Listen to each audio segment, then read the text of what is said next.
ትራምፕ በኔቶ የንጉሥ አቀባበል ተደረገላቸው። አምስቱ የኢራን የድል ማሳያዎች። ዶናልድ ትራምፕ በኔቶ ስብሰባ ላይ የጀግና አቀባበል ተደርጎላቸዋል።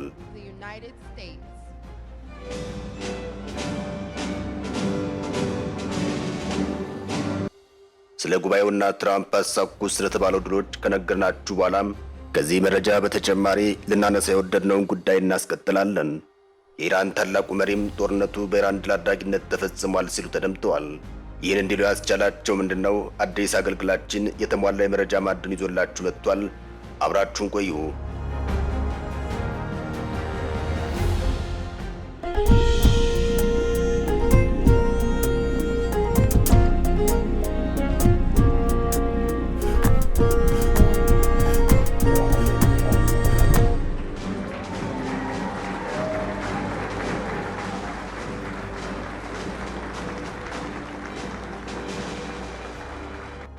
ትራምፕ ሰሞኑን አማካይ ፖለቲከኛ ሆኖ ሰነባብተዋል። ይህን ያልነው እኛ ሳንሆን ፕሬዝዳንቱ ራሳቸውን ካወደሱበት የኔቶ ፕሬስ ኮንፈረንስ የተወሰደ ነው። ፕሬዝዳንቱ ለኔቶ የሰሜን አትላንቲክ የጦር ቃል ኪዳን ድርጅት ስብሰባም ኔዘርላንድ ነበሩ። አቀባበሉም ከሌሎች አባል ሀገራት መሪዎች የተለየ ነበር። ከኔዘርላንዱ ንጉሥ በግል በደረሳቸው ግብዣ መሰረት በንጉሣዊ ቤተ መንግሥት ውስጥ ነበር ማደሪያ የተሰናዳላቸው። በማግስቱ ሲነቁ አዳራቸው እንዴት እንደነበር የሚጠይቃቸው በርካታ ነበር። የኔቶ የጦር አባል ሀገራት ስብሰባ ላይ እንደ ንጉሥ አቀባበል የተደረገላቸው ኢራን ላይ ባስቆጠሩት ነጥብ ሙሉሙን ነው። ግዳይ ይዞ እንደገባ ጀግና ወደ ሄግ እየተጀነኑ ያመሩት ትራምፕ አሜሪካ በአሁኑ ሰዓት የዓለማችን አንደኛ ማላይ ሀገር ናት በማለት በኩራት ሲናገሩም ተደምጠዋል። የኔቶ አባል ሀገራት መሪዎችም ሲያንቆለጳጵሷቸው ታይተዋል። ትራምፕ ኢራንና እስራኤልን ልክ የትምህርት ቤት መጫወቻ ሜዳ ላይ እንደሚጣሉ ሁለት ሕፃናት ተማሪዎች ናቸው በማለት በፊት ሲገልጿቸው የኔቶ ሴክሬታሪ ጄኔራል ተምሳሌታዊ ዘቢያዎችን ቀበል አድርገው አባትየው ታዲያ አንዳንድ ጊዜ በንዴት ተጋግሎ ኃይለ ቃላት ሊጠቀም ይችላል በማለት የለየለት አጎብዳጅነታቸውን ገልጸውላቸዋል። ሕፃናቱ ኢራንና እስራኤል፣ አባትየው ደግሞ ትራምፕ መሆናቸው ነው።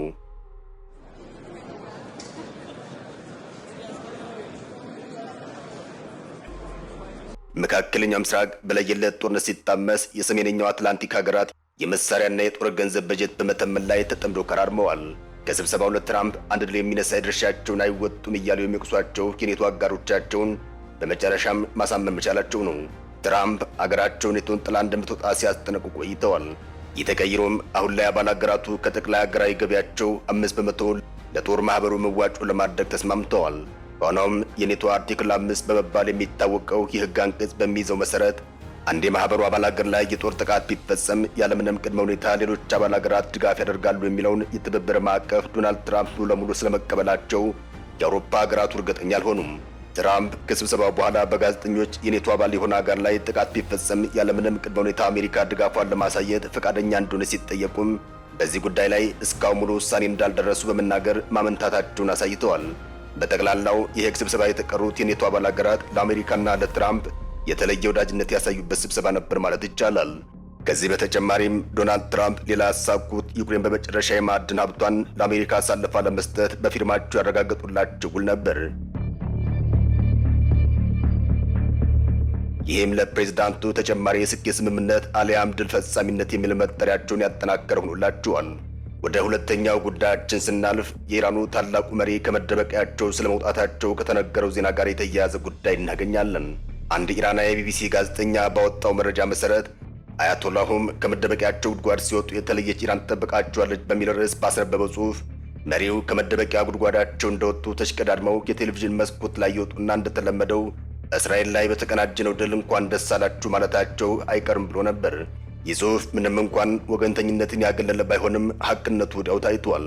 መሪው ብስራቱን ያስተላለፉት ዶናልድ ትራምፕ ተኩስ አቁም ባወጁ ማግስት ሲሆን መልእክቱ የተላለፈው በቀጥታ ስርጭት ሳይሆን አሁን ድረስ ተሸሽገው ባሉበት መጠለያ ውስጥ እንዳሉ ተቀድቶ በወጣ ቪዲዮ ነበር። የመሪው መልእክት በብሔራዊ ቴሌቪዥን ጣቢያ ለሕዝባቸው የተላለፈ ሲሆን መልእክቱ ጠንከር ያሉ መፈክሮችን የያዘ ነበር። አያቶላህ አሊ ኻሜኒ ኢራን ጦርነቱን አሸንፋለች ሲሉ ምን ነጥቦችን ቆጥረው ነው የሚለውም የብዙዎች ጥያቄ ሆኗል። መሪው በንግግራቸው እስራኤልን አሸንፈናታል ያሉ ሲሆን አሜሪካም ላይ ቢሆን ከባድ ጩኸት አደርሰንባታል ሲሉ ተደምጠዋል። በቪዲዮ የተላለፈው ንግግራቸው ጦርነቱ ከተጀመረ ከ12 ቀናት በኋላ ለመጀመሪያ ጊዜ ድምጻቸውን ያሰሙበት ነበር። ለአድማጮቻቸውም አሜሪካኑ ጣልቃ ካልገቡ የእስራኤል መንግስት ሙሉ በሙሉ ሊወድም እንደሚችል ስላወቁት ነው ጦርነቱ ውስጥ የገቡ ሲሉ ተደምጠዋል። አያቶላ ኻሜኒ እንዳሉት አሜሪካ በዚህ ጦርነት አንዳች ነገር አላሳካችም፣ የእስላማዊ ሪፐብሊክ አሸናፊ ሆኗል። በአጸፋ ምላሹም አሜሪካንን ፊቷ ላይ አጭኖላታል ይላል የመሪው ንግግር። መሪው የተናገሩት ኳታር ውስጥ የሚገኘውን የአሜሪካ የጦር ሰፈር ላይ ስለፈጸሙት የሚሳኤል ጥቃት መሆኑ ግልጽ ነው። ሆኖም ሰኞ ዕለት በፈጸሙት ጥቃት አንድም የአሜሪካ ዜጋ አልሞተም። አንድም የአሜሪካ ዜጋ አልሞተም ብቻ ሳይሆን አንድም ሚሳኤል መሬት ላይ አላረፈም። መሪው ድሉ የኛ ነው ብለው እንደ ምክንያት የሚያቀርቧቸው ምክንያቶች ስንመለከት አንደኛውና የመጀመሪያው ኢራን በመልስ ምት በእስራኤል ሰማይ ላይ ስታስወነጭፋቸው የነበሩትን ሚሳኤሎች ማለታቸው ነው። በተለይም ከእስራኤል የሰማይ ላይ ማምከኛዎች አልፈው መሬት ላይ መውደቅ የቻሉትን ሚሳኤሎች ማንሳታቸው ነው።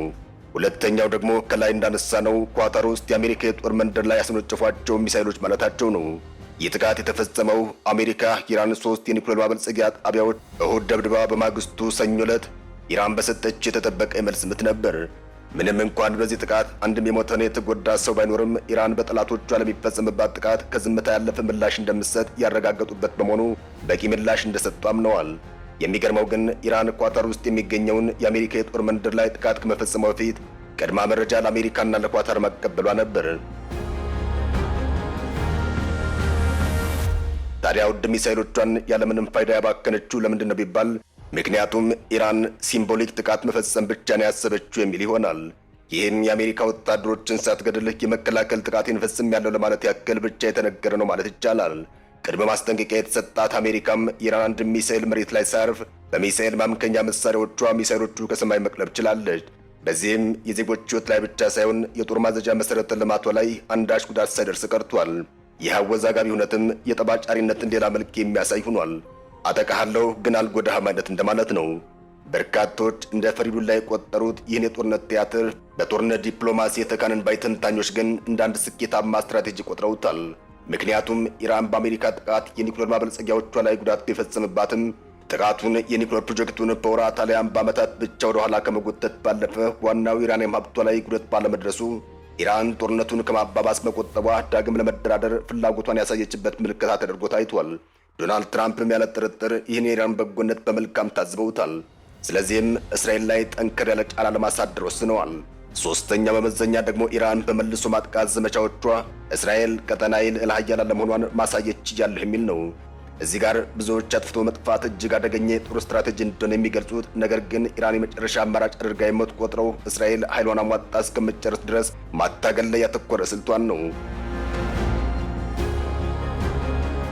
ይሄ ኢራን ቁማር እስራኤልን በአሁኑ ሰዓት በጦር ቴክኖሎጂ የተሻለች ሀገር ሆና ብትታይም የተራዘመ ጦርነትን ማሸነፍ አትችልም የሚል መተማመን የሚያሳይም ሆኗል።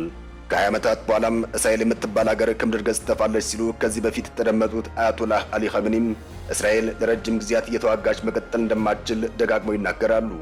ስለዚህ ቅዱሷ እስራኤል በቆዳ ስፋትና የሕዝብ ብዛት ትንሽ ከመሆኑ አንጻር በእጇ የያዘችውን አቅሟን አሟጣ እስከምትጨርስ ድረስ ማጥቃት ይሆናል። ለዚህ ነው አሜሪካ ጣልቃ ባትገባ የጽዮናዊ አገዛዝ ስርዓት መንኮታኮቱ አይቀርም ነበር ያሉት። አራተኛው ጦርነቱን አሸንፌያለሁ ብለው እንዲያምኑ ያደረጋቸው ምክንያታቸው በአገር ውስጥ የስለላ መረብና የውጫዊ ተቃዋሚዎች አጀንዳ እንዳይሳካ ማድረግ መቻላቸው ነው። ኢራን ከቀድሞው የኢራን ንጉሣዊ ነገድና ከሌሎች ወገኖች ትልቅ ተቃውሞ ይቀርብባታል።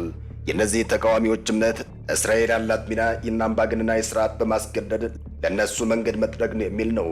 እነዚህን ተቃዋሚዎቻቸውን እፍረት ከማከናነብ ባለፈ የኢራኑ አያቶላህ ለእስራኤል ሲሰልሉ ነበር ያለቻቸውን 3 ሰዎች በሞት ቀጥታለች። በተጨማሪም ከእስራኤሉ ሞሳድ ጋር ግንኙነት ነበራቸው ያለቻቸውን 700 ያክል ዜጎችን እያደነች አስራለች። ከእነዚህ ሰዎች መካከል ብዙዎቹም በዕለት ተዕለት ሥራዎች የሚተዳደሩ ሰዎች ናቸው ተብሏል።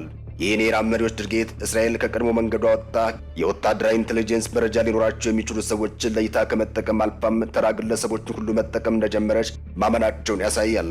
ሆኖም አንዳንድ ተንታኞች የኢራን መንግስት በጦርነቱ ማግስት በመደናበር የጀመሩትን የጅምላ አፈና ነው በማለት ድርጊቱን እየኮነኑት ይገኛል። አምስተኛው መሪው ድል ኢራን ያሉበት ምክንያት ኢራን በጦር ኃይል ሚዛን ከፍተኛ ጫና ቢደርስባትም ሰራዊቱ አደረጃጀቱን እንደጠበቀ በመቀጠሉ እንደሆነም አስታከው ገልጸዋል። ማጠቃለያ፣ መካከለኛው ምስራቅ ላይ የጨሰው አመድ ሳይሰክን የተደረገው ስምምነት ወደ ትግበራ እንዲገባ ከተወሰነለት ሰዓት በኋላም 2 ሰዓታት እንኳን ሳያልፍ እስራኤል የቦምብ ናዳ ስታወርድ በኋላም ኢራን 2 ሚሳኤሎችን በሰሜናዊ እስራኤል ላይ ስታስወነጭፍ ዶናልድ ትራምፕ የተኩስ አቁም ትዕዛዛቸው እንዳልተከበረ ተሰምቷቸው ቁጣቸውን ማሰማት ጀምረው ነበር። እስራኤልም ለሌላ ዙር ነውጥ ዳግም ደሟ መፍላት ጀምሮ ነበር። ሆኖም የትራምፕ ቁርጥ ያለ ትዕዛዝ ለእስራኤል የበረታ መስሎ ታይቷል። አብራሪዎቻችሁ እንዲዞሩና ወደ ሀገራቸው እንዲመለሱ ባታደርጉ ጥፋተኞቹ እናንተ ናችሁ የምትሆኑ ሲሉም ኔታንያሁ ወዳጃቸውን ላለማስቀየም ሲሉ የተባሉትን አድርገዋል። ምንም እንኳን ሀገራቱ ጊዜያዊ ተኩስ አቁም ስምምነት ላይ ቢደርሱም የዚህ አስተላለፍ በምን አይነት ቅጽበት ሊለወጥ እንደሚችል መተንበይ አስቸጋሪ ነው። ሆኖም ሰላም ምንጊዜም የመጀመሪያው አማራጭ ነውና ይህን ጊዜያዊ ሰላም ዘለቄታ እንዲሆን እየተመኘን ጥንቅራችንን አበቃን። ሰላም ለመላው ዓለም ይሁን። በቸር ያቆየን።